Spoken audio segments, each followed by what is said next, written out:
Hey dudes, Sylvite Soltis back again for the next installment of Memories of Vanilla.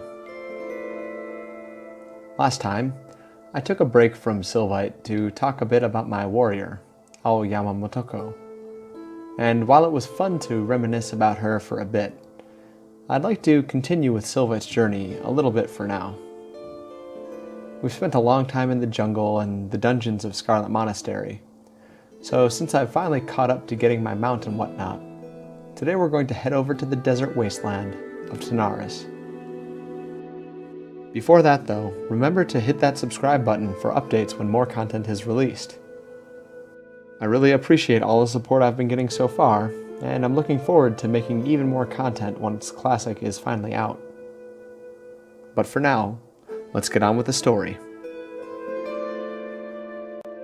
Sylvite was around level 42 or 43 by this point, though honestly I don't remember exactly.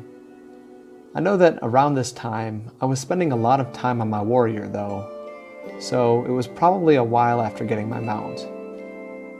Leica had told me that once I had a mount, the best place to level was this neutral zone called Tanaris. Again, another zone with the goblin hub.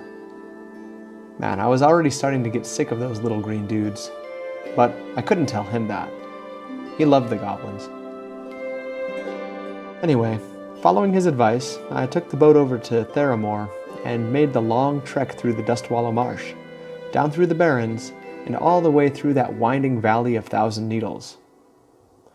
Remember, this was well before the Cataclysm ruined the zone, so I was able to enjoy the journey rather well on my shiny new mount.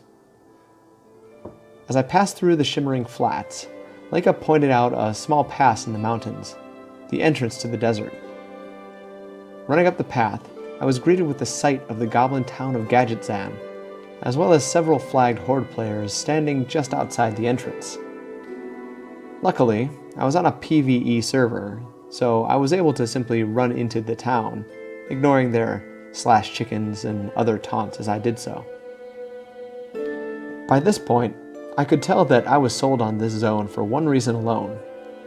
There were so many quests.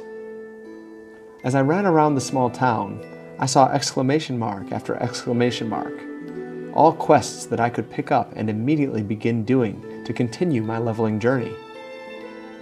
I set my Hearthstone for once at the local inn, grabbed the flight point from the NPC outside the southern side of town, and began my next adventure. Now, I could be wrong on this particular memory, but if I'm not mistaken, the first quest I did was the one where you ran off to the west of town to check some water pool in this troll area near Zul'Farrak. Not really knowing what I was doing, I ran around the area like an idiot for a while, trying to figure out what to do with the vial I was given, before finally figuring out what to do. However, immediately upon completing the task, I was jumped by a couple of scarabs, or whatever those bugs were called, and killed. That's a really good way to start the zone, huh? Anyway though, the quests that I remember most clearly from my adventures throughout Tanaris were the ones with the Wastewander bandits, as well as the several named mobs. For some reason, I really wanted to farm Gadgetzan reputation while I was here, so collecting the water pouches for the repeatable turn-in became a kind of side quest in and of itself for me. So, for a few days at least, I headed out of town and began killing bandit after bandit to turn in water pouches, even though the reputation was really not all that necessary.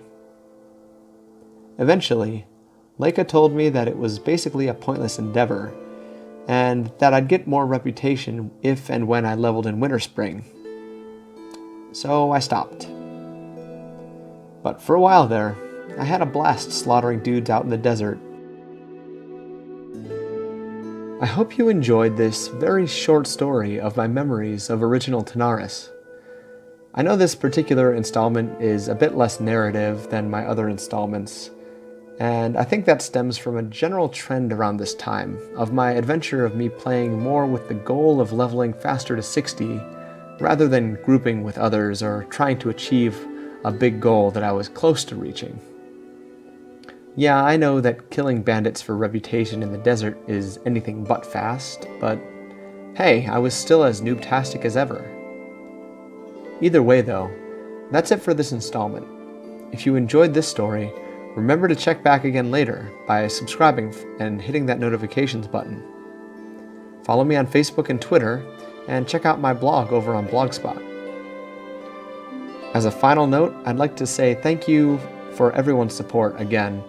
We've hit over 100 subscribers, and I feel that that is really an incredible feat. I appreciate every one of you for watching, and thanks again. Take it easy, guys.